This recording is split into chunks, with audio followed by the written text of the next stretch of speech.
Thank you very much, Sheikh Awiman. I think it's a implementing talk by and I believe that everything emanated from your heart, right? It was not politics, yeah? Yeah. It was truly him, right? Truly from his heart. And that's very important. Yeah, I'm heart surgeon there, that's why. So I think without further ado, I would like to open to the floor. Could you please come to the mic, introduce yourself, and then you can, ask your questions and direct it to any of the panelists over here. Can I have the first question, please? All right, Assalamu alaikum. My name is Omer. I'm from Macedonia. I have a question for Dr. Tamimi and for everyone basically here. Looks like everyone concedes that Rachid Ghannouchi somehow is the guru of Islamism, or Islamism.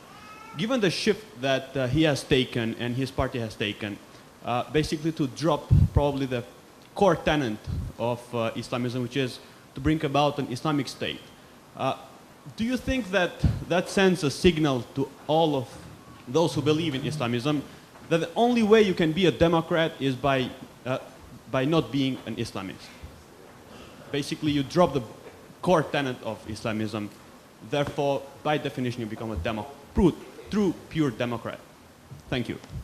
Thank you, Doctor. Yes, I do want to ask a question, but when I started thinking about the question, I thought I want to ask the question in the later session not to disrupt so much on the topic because it relates to politics. But basically that is part of our discussion today, so I think I'd better go straight forward as well. So if we look at the topic of our discussion today, can Islamists be Democrats? Of course, in a simple way is how we want to suit the topic about being Islamist and being Democrat as well. But I also see it as quite interesting as Islamists and Democrats both are being put in a plural form, meaning that we could understand that being Islamist is not just being a simple one form of Islamist, which goes the same way as being Democrats. It's not just only one single version of Democrats. It seems that there's a spectrum of being an Islamist and there's a spectrum of being a Democrat. Now, going back to the actual situation of politics, especially of democracy, we would understand democracy as a political system is a system being designed that it accommodates a variety of point of views and ideas, and differences can be challenged within that same and common platform. Okay, now I want to go to here in Malaysia and also talking about politics as well. As mentioned by Dr. Zul just now, Malaysia, we are in a country which can be termed as a fast democracy, or even there's a lot of studies which some even consider Malaysia as to be a flawed democracy. I think there's not so many people would contest so much on that terminology. While understanding that we, Malaysia, we are moving towards, or at least we are struggling towards having a more substantial democracy, and moving towards that, we are facing a regime, which is a government of 60 years, which have never really practically being changed. So we could imagine that in order to face that, we need to have a strong force of political oppositions. Now I want to go back to a few years back when in 2013 election, the opposition is in one common alliance, and that is no longer the case. And one of the main reasons is because there is a split within the Islamists, right? Okay. So first I want to get the opinion from Dr. Azzam Tamimi as an, in general, as an Islamic politics, I would call as an expert or an observer generally. How do you see situation in Muslim societies, which is not, Malaysia is not the only unique country that you need to face a big regime, and in order to have that, you need to have a political force which must be able to perhaps compromise in one way or another, which Islamists are also among the important forces. But with separation or disintegration or differences of groups, which could in a way cause difficulties in facing the regime, what would be your view in terms of Islamic political parties splitting before significant democratic reform is being achieved, which in a way also relates to the situation of Malaysia a few years back? And I would also like to get the response most from Dr. Zul, and also perhaps from Saari Sungib as well, YB Saari Sungib, on this point. Initially I wanted to ask this question in yesterday's session, but I would know it's best to have it in this session with the presence of our leaders from Amanah. So that's my question. Assalamualaikum warahmatullahi wabarakatuh. So I would like to address my question to YB Saari Sungib. Can you introduce yourself? I'm sorry. My name is Huda.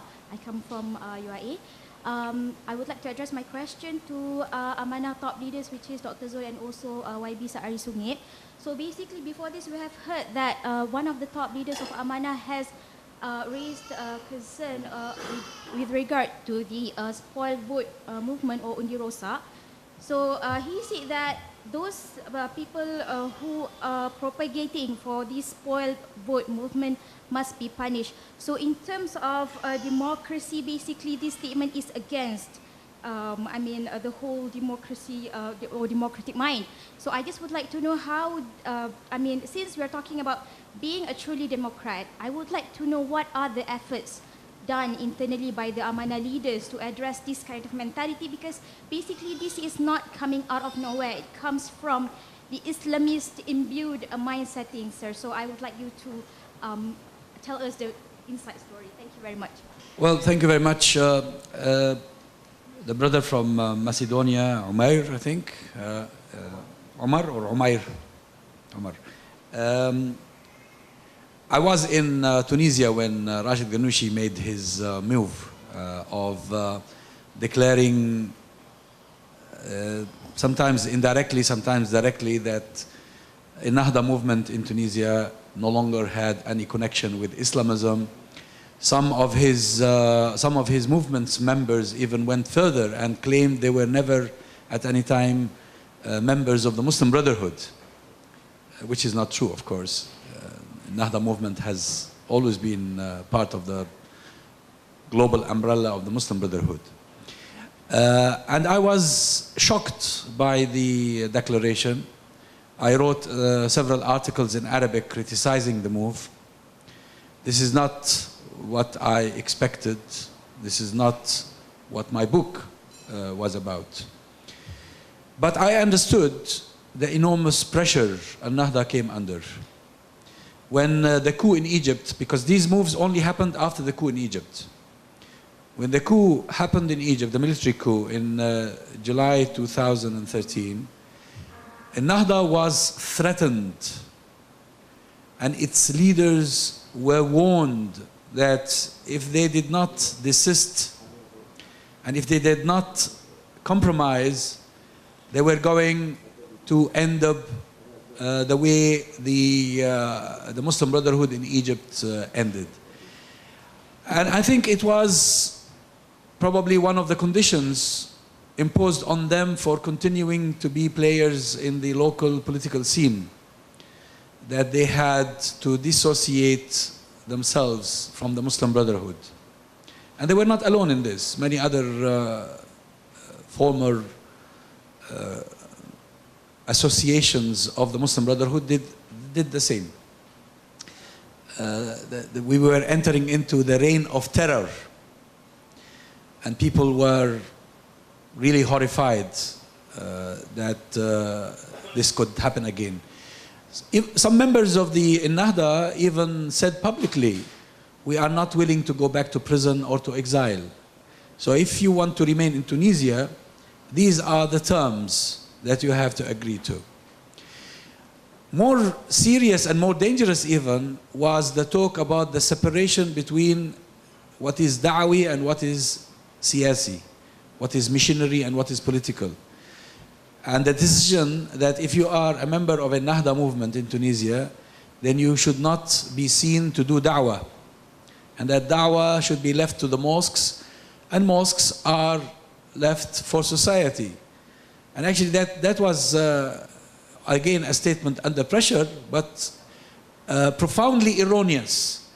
Because if you give up the work of da'wah, who are you leaving it to?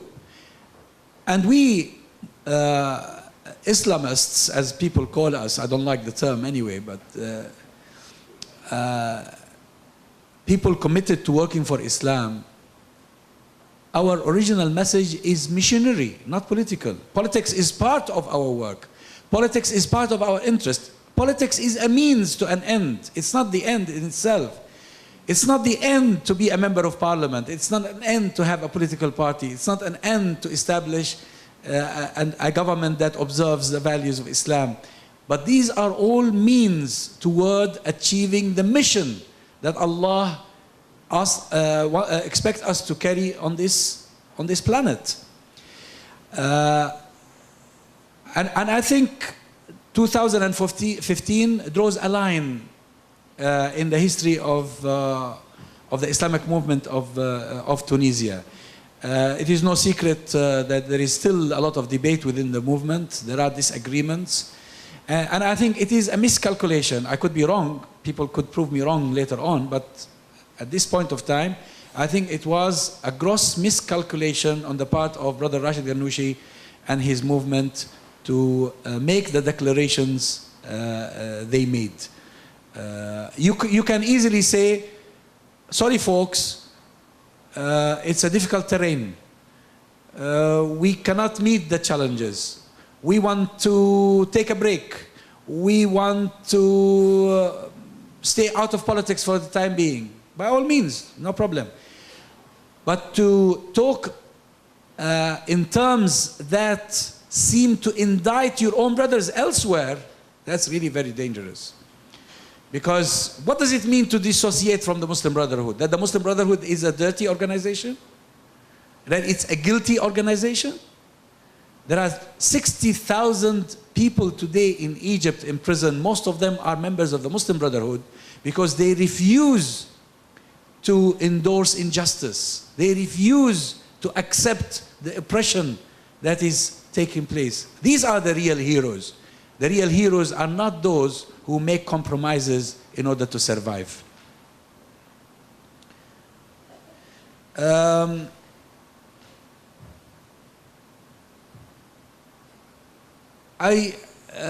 mean, you have the politicians from Malaysia here to address the Malaysian issue, but let me just give you a lesson from the Jordanian experience about political parties and the split that happens within them. In an incomplete democratic process, political parties and their members feel frustrated because they cannot achieve what they want. They will never be enabled to achieve what they want because in incomplete democracies, the regime or people who are in control will decide what share you can have in politics. And once you are more ambitious, they'll do something about it.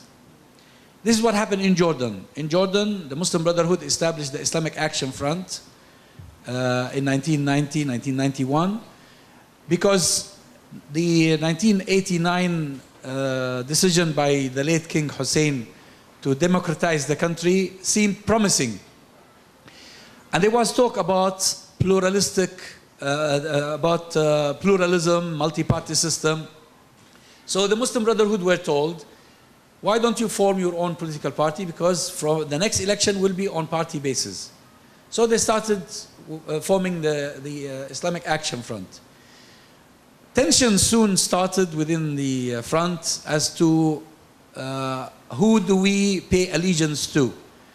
Are we autonomous and the leadership of the political party makes decisions, or we are loyal to the Muslim Brotherhood and the Muslim Brotherhood leadership decides where we go? But this is not why differences occurred afterwards. I think the main reason for what happened afterwards of splits was the discovery that you are in a very limited democratic process.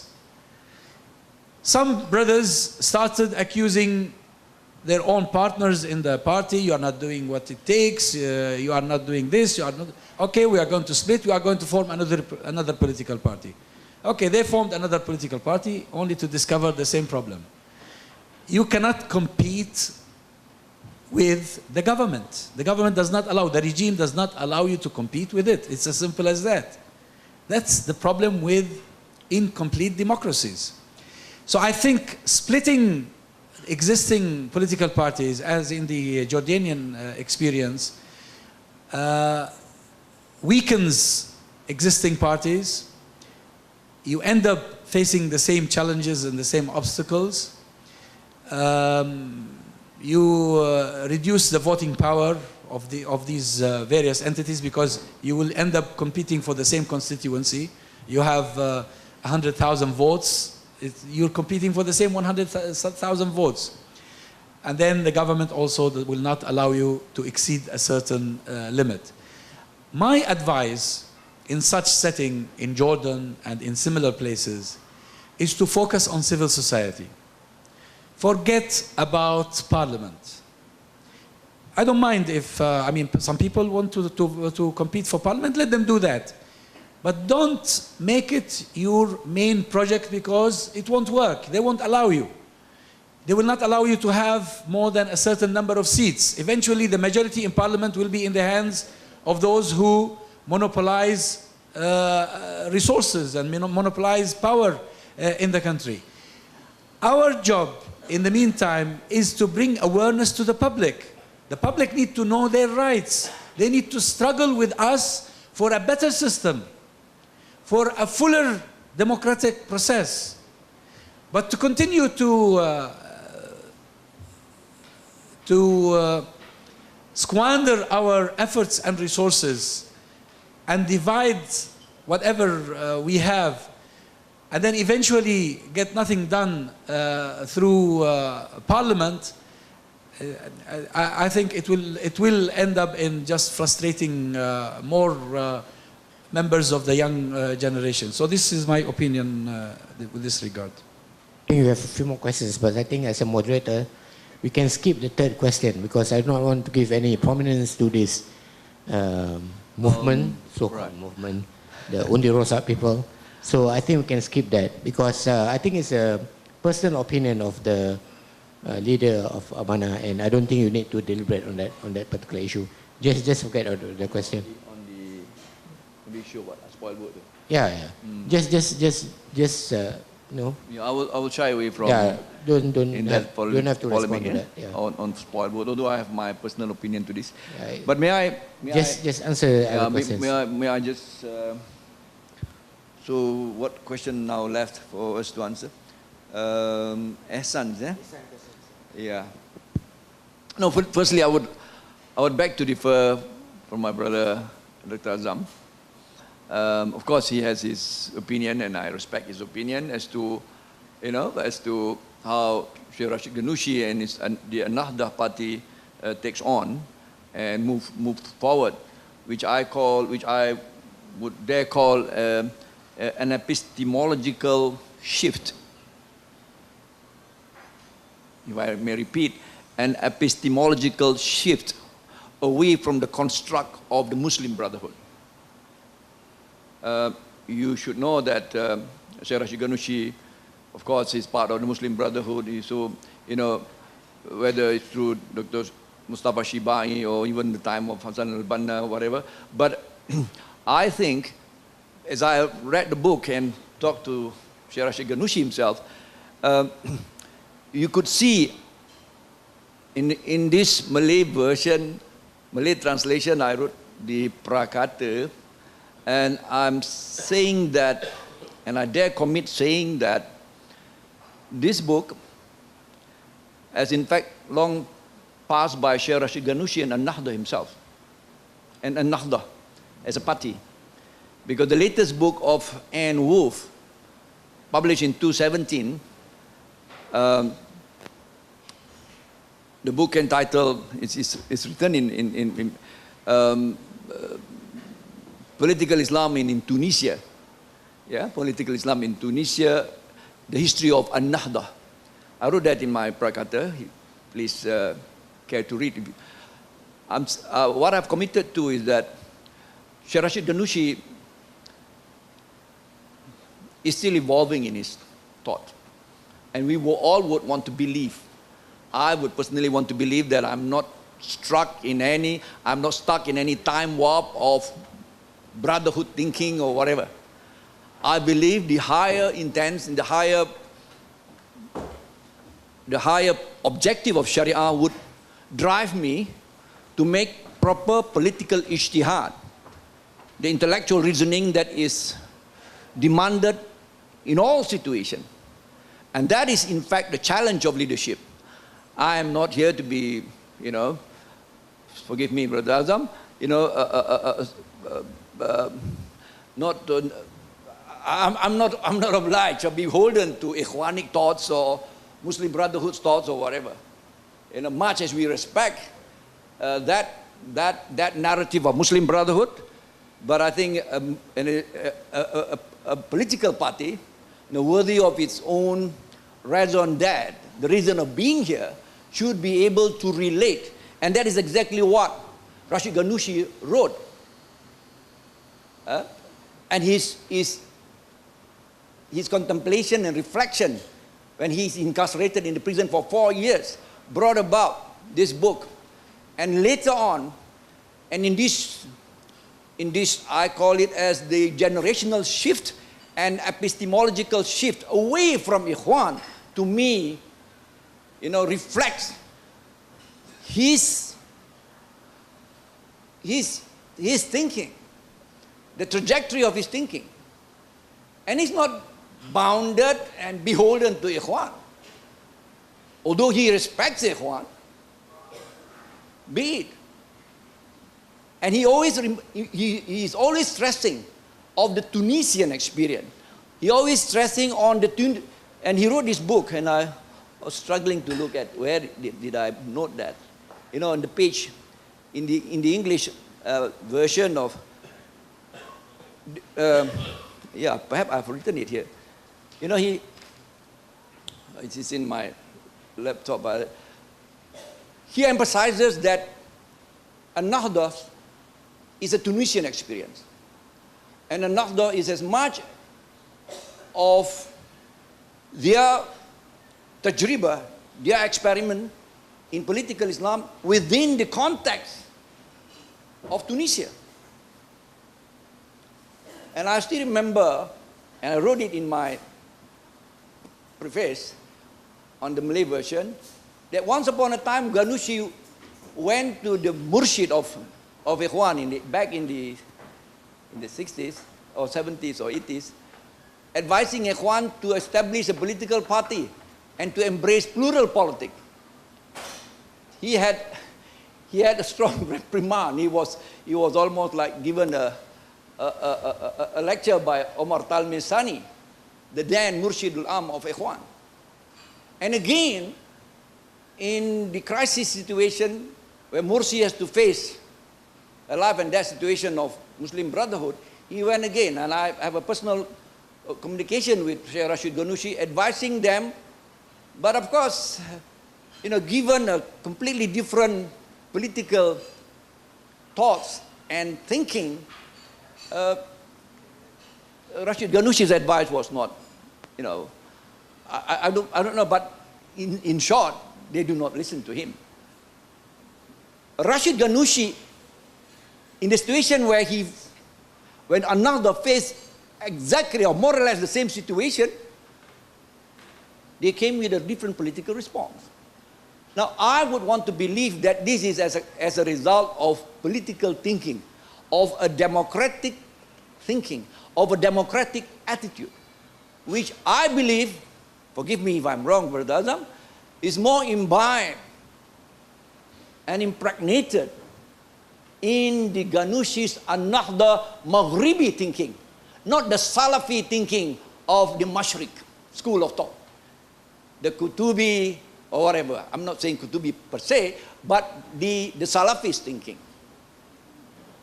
And I'm not quite sure whether you're understanding me, friends, but You must allow for this. Much as I want to be a judge pronouncing the verdict of who is right and wrong, I don't think we are into that. But what Brother Azzam is saying, that he disagrees with Ghannouchi, moving away from the Ikhwanic. No. What is the issue then? No. Okay, I don't want to go into this polemic, but if I may say that I differ, because I respect Rachid Ghannouchi's and An-Nahdah's political ijtihad to survive within their Tunisian context, which of course is different from the Egyptian context or even the Turkish context. So I think this is what leaders should be, be bold enough to make that kind of decision. Like how we, from the Parti Amanah Negara, make decision to move away from past. Because we don't think that it is no longer, we no longer think that the way the trajectory of the Islamic Party, namely PAS, would embrace this inclusive, democratic, progressive version of the Marxistic approach. While we want to remain Islamists or whatever, we believe that the political ijtihad that is required now, given a plural society like Malaysia, could no longer be, be upheld in past. So, because I'm coming from that position of understanding a political ijtihad that is most required and most pertinent, given the challenges, I understand how Rachid Ghannouchi had to make that monumental, historical shift. In the word of Dr. Mazli Malik, he made an epistemological shift away from the Ikhwanic construct. Yeah, Dr. Azzam make a mention to survive politically or compromise or whatever, but isn't politics about achieving a maslahah? Isn't politics about achieving, and contextualizing to your challenge every time it comes about, and not compromising any principles of Islam? Just a matter of, no longer be identified with the Ikhwan, be it. I don't have any emotional attachment to that. Maybe Dr. Azzam has a lot, to carry on that. But coming from us, away from, the Middle East, North Africa, Middle East context, I think I, for one, would want to believe that Sheikh Rachid Ghannouchi, and An-Nahdah, when they have to make that decision, they did it out of ijtihad, out of the intellectual reasoning and responding to the demand of the situation. And I think the experience, there's a lot more that also that I have written, but I think I'll leave it at that. Did I miss Ehsan's question, Ehsan? Of the split? I think I've in a way answered you in a more oblique or indirect way. And Ehsan, have I answered you? Where's Ehsan? Ehsan not around? Yeah, did I answer you, Ehsan? Enough? Okay? That will do. Thanks. Yeah, Thank you. I guess the issue that was being brought up by Sheikh Abu Iman just now, I think it's real in our society. Because when you look at Tunisia, for example, it's almost like, 98-99% Muslims, whereas in our society it's just about 65% Muslims. And this issue about being what you said as, you cannot separate between dawah and politics.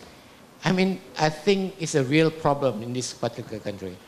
We have a lot of issues if we cannot separate between the two. There are many issues, like, for example, in this multicultural society like ours, take a very simple and mundane example, such as concerts. Say Michael Bublé is coming over, and PAS as political party and as wanted a dawah as well, and wanted to uphold al-amru bil ma'ruf wa nahyu anil munkar, then they decided to go out and demonstrate, and Michael Bublé decided not to come over. This, to me, is a real problem in this particular part of the world. So I think that, I don't know, but I think you should respond to what Dr. Zul mentioned just now. Well, sorry, Brother Azzam, if I may say, there are opinions of Dr. Asri Zainal Abidin and the few scholars around, not to capitalize or utilize or leverage on Islam as a political tool in the political contestation. And there is a clear demand, that there should be no longer any, capitalization of Islam to prove that you vote me because I'm Islamic and you don't vote the others because they are non-Islamic. Therefore, those kind of dialectic, those kind of schism, those kind of divide, brings about the need. And I could see where Rachid Ghannouchi is coming from, especially when they have put in place the constitution. I understand. I fully understand why they come to separate politics from the religious aspect, because they have given their best to ensure the constitution was as it is. Now the contestation in the political domain is about advocacy of policies, no longer about whether you are more Islamic than I am, or this is why it's become. And in this country, where ethno-religious issue, ethnic and religion become a real, divisive, very divisive. I think we are beginning to see a small, a small aspect of what Ghannouchi, attempts to address. Maybe it's not time for us to address it as yet, but already even in this election, there are people who are saying that you can't vote for candidate A because he is non-Muslim or whatever. So we are getting into real trouble now if I go into this. But as far as we are concerned, Parti Amanah Negara, we believe that we have a role to advocate Islam that is truly progressive, inclusive, and democratic. I'm not saying that we are holier than them or whatever. Forgive me, that's not what I intend to say. But at least there is a chance for people to make choices. And democracy is about making choices. Democracy is about managing dissent. And democracy is about having intense contestation in the political arena. That is democracy. Are we having it? Or is this a very dysfunctional and a very, a fast democracy, and what have you? Thank you. I've got to explain that. Well, I think contexts are important, because sometimes if we miss the context, we derive the wrong conclusions. Your Malaysian context is a Malaysian context with whatever priorities, whatever problems you have, etc. But in the Tunisian context, the Nahda movement started as an Islamic movement, started as an Islamic Da'wah movement. If you want to enter into politics, by all means, form a political party.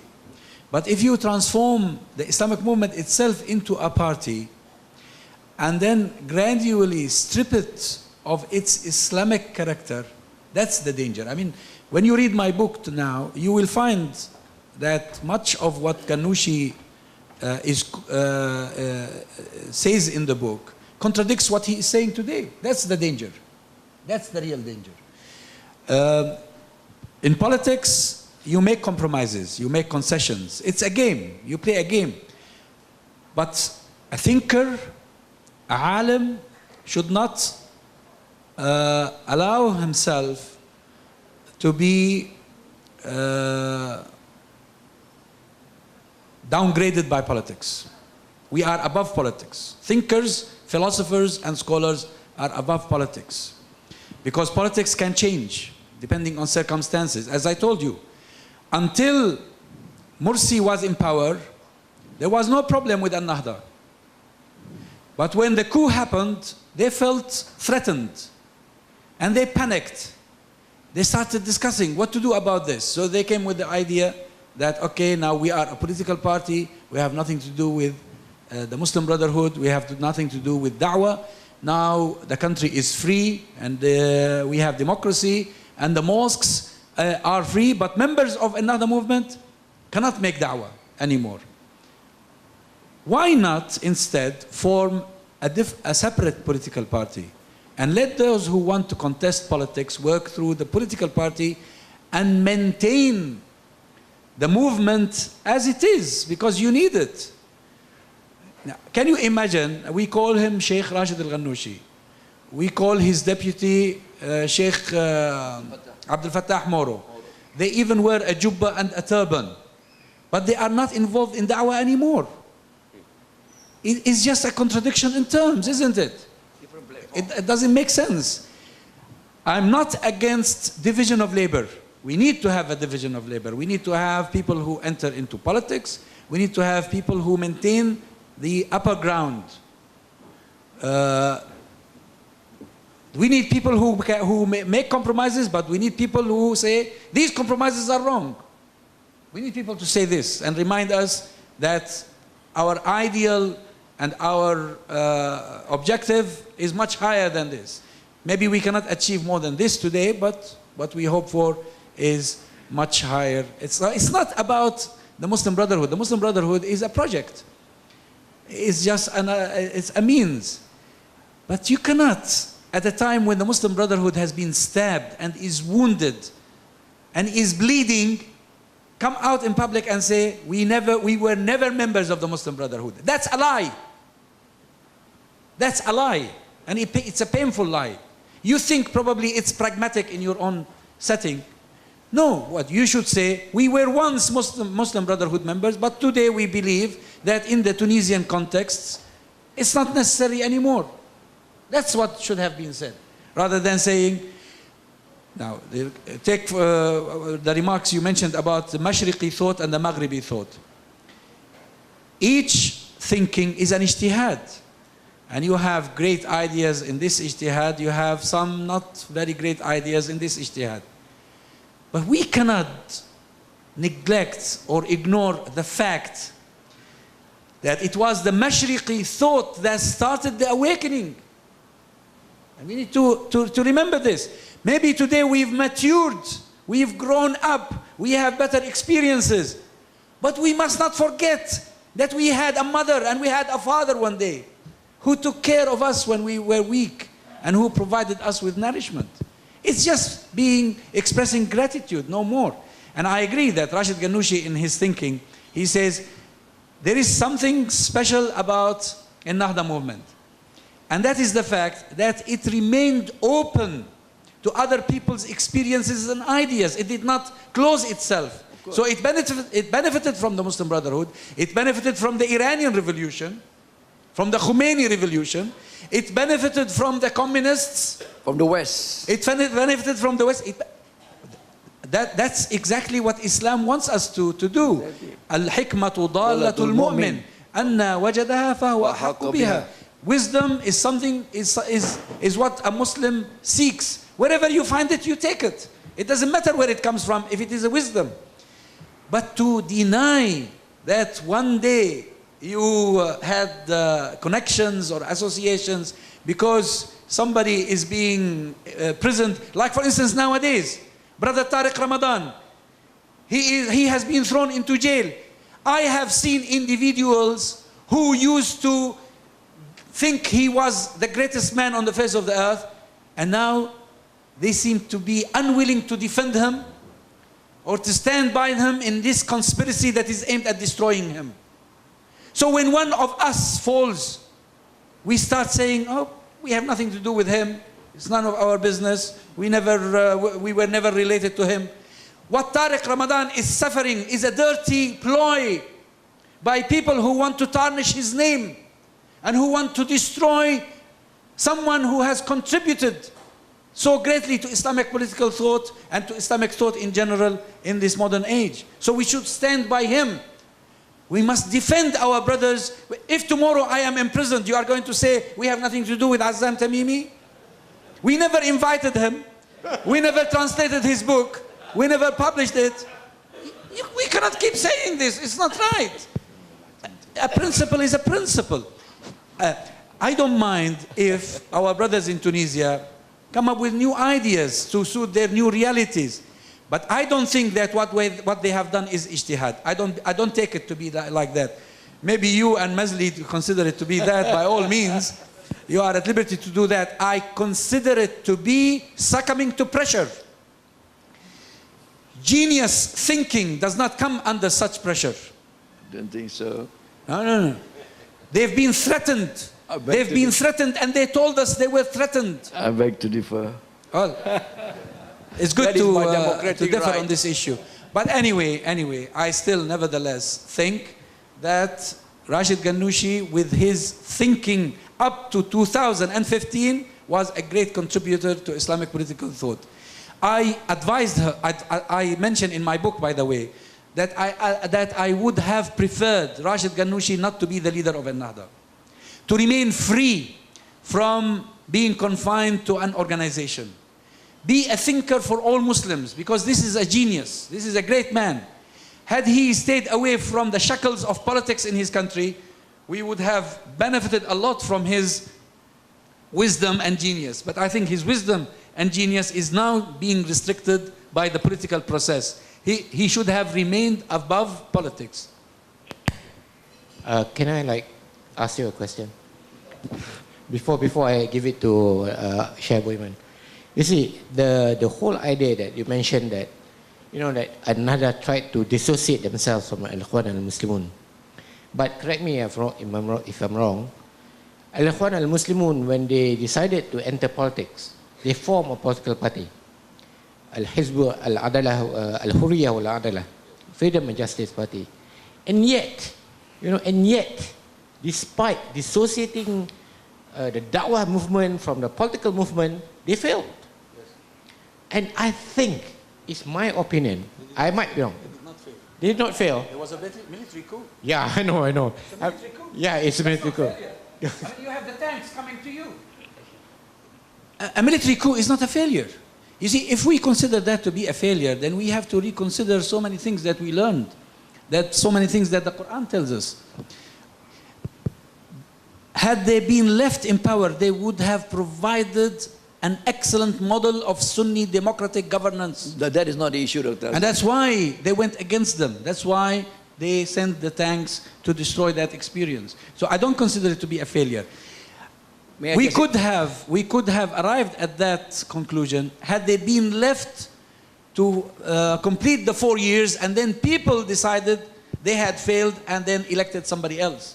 That didn't happen. Yeah. When we start an experiment and that experiment is not complete because we were prevented from completing it, you cannot call yourself a failure. They prevented you. This is what happened. Now, is forming a separate political party a better option, or transforming the Islamic movement into a political party a better option? These are differences of opinions. But none of them so far has been allowed to prove itself. None of them. In Yemen, for instance, the movement became a political party. In Jordan, they established a separate political party. In Egypt, they established a separate political party.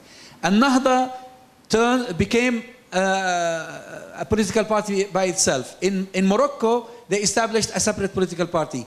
None of these experiments have been complete and can be assessed as having succeeded or not succeeded. Even in Morocco, the king gave them 10% of power and he maintained 90% of power. Yeah. What sort of democracy? It's nonsense. It's not democracy. They're deluding themselves. Yeah. That's not democracy. We want full, genuine democratic process, and then people can judge us as whether we have succeeded or we have failed. The bone of contention is not about them being allowed to complete their term. The bone of contention was, how do you as a leader and in the leadership attend to this challenging moment of your bona fide government elected, democratically elected by the people, when challenged in that way, how would you respond to this? And that makes a leader from a better leader. Sheikh Rashid Ghannouchi, in the situation that he faced and confronted with the same, almost the same similar situation, what did he do? He rendered it back. Dalam bahasa Melayu, serah kembali kepada rakyat untuk menentukan. But a different construct, a different thinking, which I think has a lot to do with the Ikhwanic thinking, and as well, maybe, okay, tak apa, it's okay. What I'm saying here is, Sheikh Rashid Ghannouchi was willing to relinquish power and render it back to the people. Let the people decide. Rather than what Morsi did, all due respect, and the consequences and the sequelae of it is, as they say it. That's not what happened. This is not right. This is not the correct story. Okay, that is making it. No, this is not what happened. You see, Rashid Ghannouchi saw what happened in Egypt, and he trying to simplify the very complicated situation. It's very simple. See, Rashid Ghannouchi, had the coup not happened in Egypt, he would not have given up power. They were elected by the people. In Tunisia, they won the election. But under pressure, they decided to give up. That's a choice, that's good. It's up to them. But you cannot say Morsi failed because he did not give up power. People chose him, people elected him. Yeah, similar was Ghannouchi. No. Ghannouchi chickened out. That's what happened. That's what happened.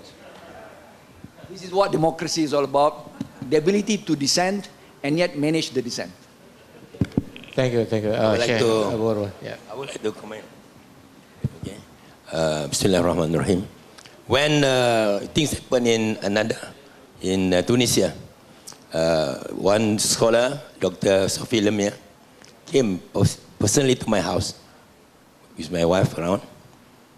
And she said that Saari, as a party, new party Amanah, can you declare like what Ghannouchi declared? That is, there's no Sharia in Tunisia. He mentioned that. Close to that. Yeah. So I told her that I've done that long ago. When I was the president of Jamaah Islam Malaysia, in '94 I read about state that is under the rahmah of Allah Subhanahu Wa Taala. I did not mention anything about Islamic state, Daulah Islamiyah or anything. But that particular writing of mine, my keynote address for my yearly convention, was translated into Arabic and sent to Sheikh Mustafa Mashour to frame me, to tell me that Saari Sungib is no more fighting for Islamic state. That was done in 1994-95, how many years ago? You remember? So then the whole brothers from Egypt, including the great Sheikh Murshidul Am of Ikhwan that time, Sheikh Mustafa Mashour, advised me, this man must be greatly influenced by Hassan Turabi. So this is, I think, we have the Ikhwan, Muslim Brotherhood. I learn a lot. I love them. I feel I'm a part of them, a part of Azzam, a part of the Brotherhood. But the Brotherhood is trapped in one narrative.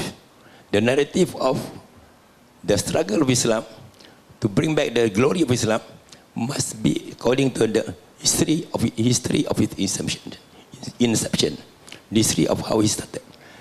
The Nubuwah state, the Khilafah Rashidah, and the state that is under the tutelage of Umar, Sayyidina Umar, Abu Bakar, Osman, Ali, and Umar Abdul Aziz. Apa ni, siapa? Abdullah bin Zubair. So that particular writing, I think is written clearly in Hassan al-Banna treatise, that is Bain al-Ams wal-Yawm wal-Ams. The model is well imprinted. Then the one problem to me is that until now, after more than 80 years, 100 years, 80 years, Ikhwan. Is it 100 years? 90 years. They cannot depart from the Egyptian must be the core. Leadership, the Muslim must come from Egypt. Is that true? Can a Palestinian become? Why should it? Where is democracy? This particular thing that made the difference between Hassan Turabi and the Ikhwan Brotherhood leadership. The difference in terms of understanding how dissent should be encouraged, differences should be encouraged. And one big problem of Brotherhood Ikhwan is that they always feel big. In the words of Brother Azzam, we must be above politics. We must be above politics. I think we must be inclusive. We must be inclusive, Brother Azzam. All right, okay. So the thinking is still around that people who go to politics are somehow less superior than the people who take as gatekeepers, as the protectors, as the defenders of the Jama'ah, the guardian. So I think automatically this feeling is there. So this is my problem with Brotherhood, Muslim Brotherhood, except Azzam Tamimi. Assalamualaikum and good afternoon. My name is Wan. I'm from National University of Singapore. I think my question is more for Dr. Dzulkefly. You mentioned in a diverse, or in your word, plural society. How do you potentially offer Islamic democracy in a more inclusive manner? Because the moment we mention Islamic democracy, you already attach religious reference to it. I think because we are in a context where we are the majority, so it's fine. But if, for example, we are in the minority context, like in the UK and in Singapore, we will not receive positively if the people, the majority, come with Buddhist democracy or Christian democracy. So I think I want your perspective since you are coming from Amanah Party. Assalamualaikum warahmatullahi wabarakatuh. My name is Fauzan from Shah Alam. Yes, my view is Islamists can become Democrats.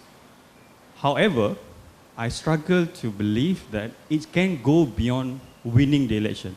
Of course, as a Democrat, you have to take part in democratic processes, as good as that. However, when Islamists win or won the election, they start to dismantle the rule of law. They start to introduce and regress to become theocratic states. I give you an example. Morsi, yes. West Bank, even in local context, Gus Dur in Indonesia, or sorry to say in Kelantan, most of them start to play into a victim mentalities. They won election, yes. They will say, oh, American don't like us. Federal government in Malaysia don't like us. Hence, we can't perform. So, can you try to give explanation to that? My view is, Islamists can just take part in democratic processes, not the winning part of it. Thank you. A very point you raise up. Yeah, I mean, I think very important point, and I hope all of you could answer that. But before that, I would like to say, Razan, we are not going to disown you. I have to say that I and the Islamic Independence Front was the first to issue a statement in defense of Tariq Ramadan. And despite that, we translated 2 of his books, Radical Reform and What I Believe. So don't worry about that. Yeah, don't worry. I have to say that. Yeah, Sheikh. I'll quickly respond to one's assertion and question, Daddy. It does not take us any more than to be a political actor within the political construct of Malaysia. When we say Islamic democracy, we are not demanding another form of democracy vis-a-vis the current political construct in Malaysia. For as long as that democracy is functional, in terms of intense contestation, periodical election, rule of law, good governance, and all those principles that are enshrined in the purpose and the high objective of Sharia. And finally, to deliver what is known as total well-being of the citizenry and humanity. So in that context, this is the problem. immediately when you call yourself Islamist or Islamist Democrat, as if you require, you could no longer play the game of democracy as it is here. As you exactly asked the question, ya, kalau saya paham, mana seolah-olah kita memerlukan satu yang lain daripada apa yang ada di sini. Tidak. Apa yang ada sudah cukup baik dari segi memberikan ruang untuk berlakunya perubahan dan pembaikan, islah and change. Yeah. We, the Islamic, or rather we as the Parti Amanah Negara, would want to believe that kita mau menjadi sebahagian daripada the political players in nation rebuilding and perhaps human civilization remaking. That is the purpose, that is the raison d'être of being here. And of course, to challenge the monopoly of Islamic discourse that has so far been only held by one Islamic political party. And for now, at least, you have a choice. Because political Islam is not monolithic. It's, the fact that it provides for diversity and dissent, that is the enrichment that we would like to engage. And in so doing, provide, for that contestation, and finally to allow the people to choose and make informed decision in the periodical election. And the fact that we are part of this Pakatan and the whole coalition, testify to the fact that we are capable of relating to the political construct of Malaysia. Kita tidak memerlukan satu demokrasi Islam yang seolah-olah ianya datang daripada dunia lain dan perlu pada perubahan. That's not what you should take home. That's not the message. Yeah? If I may stress that, it's so important because immediately things like Islamic democracy, seolah-olah demokrasi hari ini sudah ada masalah. As if you are saying that this democracy is not Islamic. Tetapi, what I stressed earlier, the essence of democracy is actually that process, yeah, be it a process, be it a tool or a system that allows for dignity of man to be safeguarded.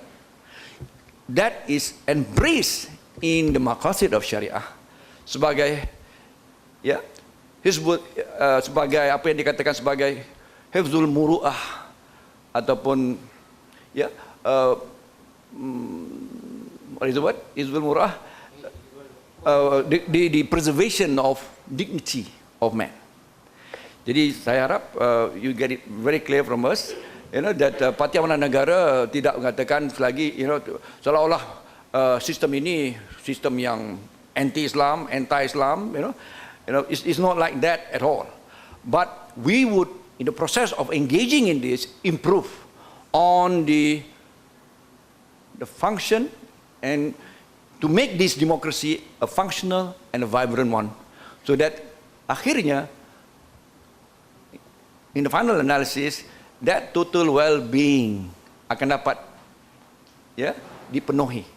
This is why our manifesto come up with membina negara memenuhi harapan as the Pakatan Harapan's manifesto. I'm going into Pakatan Harapan manifesto pula. Jadi that is the question. Another question that I would like to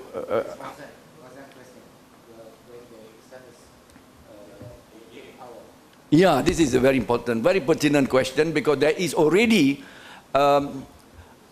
somehow a notion, ya, satu mungkin juga as a result of our own failures, that when Islamists or political Islam or political parties, Islamic political parties come into power, then they do exactly the antithesis of what they aspire or they profess to do and they advocate to do.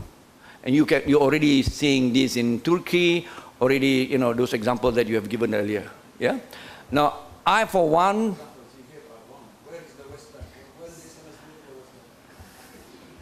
I'm only confining it to the to what has been, to what is. When did the Islamists ever rule in the West Bank? Mm-hmm. And Mursi was a dictator? Is that really a fair judgment of the 1 year Morsi ruled? I mean, we have to be really fair when we judge people. Okay, otherwise, we are just giving misinformation. No, I don't think that is right either. But if you confine it to the constitutional amendment he attempted, and that he is free from judicial review of, the judicial review, that position, that is already moving and regressing into, into at least anti-democratic principles, okay? Because in Islam, I dare say that the essence of Sharia in terms of governance and political governance is the principle of al-ilzamiyatu shura, that debate in the legislative process and contest is binding on the head of state. Wa amruhum shura bainahum wa shawirhum fil amr, the two verses of the Quran, insofar as I understood it and how I come to understand it, and it's very clearly spelled out by contemporary Islamist, contemporary Muslim thinkers, that the essence of political system in Islam, that the number one, being president or the prime minister, is bounded by the decision of the legislative process. And that is truly democratic. That is truly democratic in its entire sense. And immediately you see Morsi or whoever, or even for that matter Erdogan, I'm not saying they are, but already you have seen that kind of evidences. I have my fear and I have my anxiety that this is exactly what I think Ghannouchi's approach is always, sorry lah, I'm not, today I'm really, I'm really... because you are talking in a Malaysian political context, that's the problem. Ghannouchi is very against all this autocratic, despotic, or, retrogression into anything that is impinging on the rule of law. So, sorry, I remind Islamists, be they in power, about to become, the power that be, that the maqasid of Sharia, the purpose and intention of Sharia is that in the construct of a political system in Islam, that the rulers are not beyond rebuke, not beyond contest, not beyond debate, and not beyond criticism. And because that two verses of the Quran talks about the principle of al-ilzamiyatu shura, that shura is binding, it is ilzam on the rulers. So with that, I take your note as a reminder to all political parties, that have the nuances of Islam, yang bernuansakan Islam, berpaksikan Islam, berdasarkan Islam, that no one of them should, in the name of God, try to deny the right of the democratic process and the legislative process, berpandukan kononnya bercakap atas dasar mewakili Tuhan dengan hanya making a mention of 2 or 3 verses of the Quran. I thank you. Of course, we are all human beings and we all have the tendencies to be Fir'aun. Every one of us has a small Fir'aun within him. And that's why the democratic procedure consists of checks and balances in order to prevent people from monopolizing power. But when you give examples, you have to be honest and fair when you give the story and the context of the story. Let's begin with Erdogan, who you have presented as if he was a dictator, which is really utterly unfair to Erdogan. President Erdogan is elected. There is a parliament in his country. His party has a majority. He rules up to a certain term. The people of Turkey have the right and enjoy that right to vote him out of power if they think he has not done well or he has exceeded his powers. President Erdogan is coming under so much attack in the Western media, which I regret seems to influence some of us, simply because he is a man with belief. He believes on the basis of his Islam. This is a Muslim country, this is Muslim concerns. He stands by Muslim victims of oppression everywhere. So he's always attacked in the West because of this and because of that. In reality, his country under his rule is coming under so much pressure, attempts to have a military coup, mobilize the Kurds after having reached an agreement. I hate to find myself in a position of having to defend Erdogan or anybody else, but you need to know the context under which an elected president is functioning or is trying to steer the country out of the field of mines in which he finds himself. The example of Mursi, that Mursi issued a decree offering himself power. Okay, talk about the context. Parliament was dissolved by the army. The constitutional court was under the control of the army, and whenever Mursi wanted to do something, the constitutional court, under the orders of the army, intervened in order to nullify it. How can you do anything in a country like that? You are an elected president. You are an elected leader. You have a term to lead the country, and then people will judge you afterwards.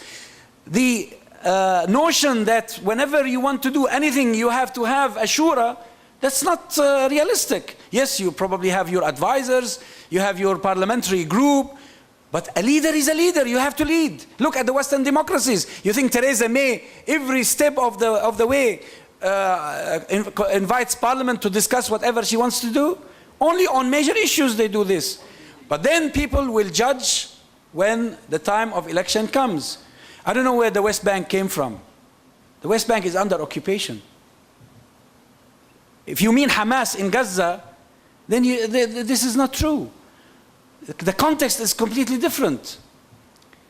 Hamas was voted in 2006 to rule, and it was never allowed to rule. And that led to a conflict in 2007. So you need really to know the context about which you are talking. Where are the Islamists who have been empowered, who have ruled and have become dictators? You talk about Kelantan. I don't know about Kelantan. It's probably you know your situation better. But to just to generalize like this, that when the Islamists come to power, they become dictators, that's possible, of course. And that's why we need to have checks and balances. We need to have procedures in place. But who is obstructing the passage toward democratization? Tell me, who? The Islamists? Who has put all these hurdles in our way? Because they don't want proper democratization to happen anywhere. Because when the people have the right to choose, there will be no more stealing of wealth. There will be no more corruption, or at least much less corruption, hopefully. That's the nature of things. So if you just be careful when you give an example, give a proper example. Let me tell you something about Hassan Turabi. Hassan Turabi, I interviewed him for 7 hours in my TV program, as it was 2008, I think. He told me his story with the Muslim Brotherhood. The story is as follows. He established an Islamic movement in Sudan. Then when the Muslim Brotherhood were persecuted by Jamal Abdel Nasser in 1965, out of sympathy and support for the Muslim Brotherhood in Egypt, he offered to join the Muslim Brotherhood. Later on, he had disagreements with them over a variety of issues, and he decided to pull out. It's as simple as that. There's nothing sacred about the Muslim Brotherhood or about being part of the Muslim Brotherhood. This history of Islamic movements, the history of the struggle for revival is so complex, there's so much to say. So when we pick an example, when we quote someone, when we cite an incident, we have to accompany it with the context in which it happened. Otherwise, we will end up not doing justice to people. Thank you very well. Thank you, very well said. I think we can have one last question, one last burning question if we have. Otherwise, I'm going to close this session. Okay. Anyone? Anyone? Ezra? No? Last one. All right, so if there are no more questions, then I would like to invite Dr. Julia Sveshnikova, our fellow, to give some final remarks and to give a token of appreciation to all the panelists over here. Every time, Dr. Farouk, you are getting improved with pronouncing my family name. It's very pity that we have to adjourn. But first of all, I would like to ask you to join me in another round of applause for our panelists. Thank you so much. And before we finish, I would like to invite here Shamil Zulfida to present the book. Shamil? Oh, not here? Okay. He is. To present the books to our panelists. Yeah, so can I invite here first Dr. Azzam Tamimi?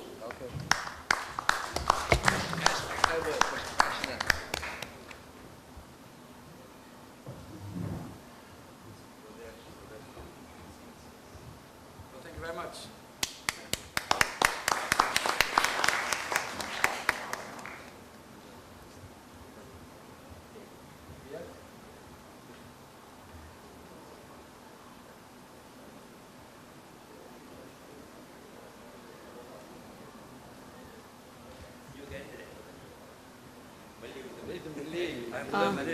Dr. Dzulkefly Ahmad, please.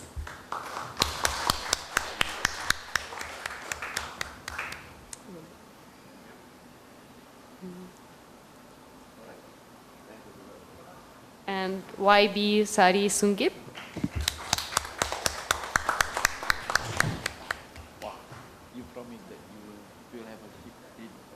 And can we give another round of applause to Shamil here as well, who contributed in the translation of the book. Thank you so much, and we will be very glad to see you at Islamic Renaissance Front future events.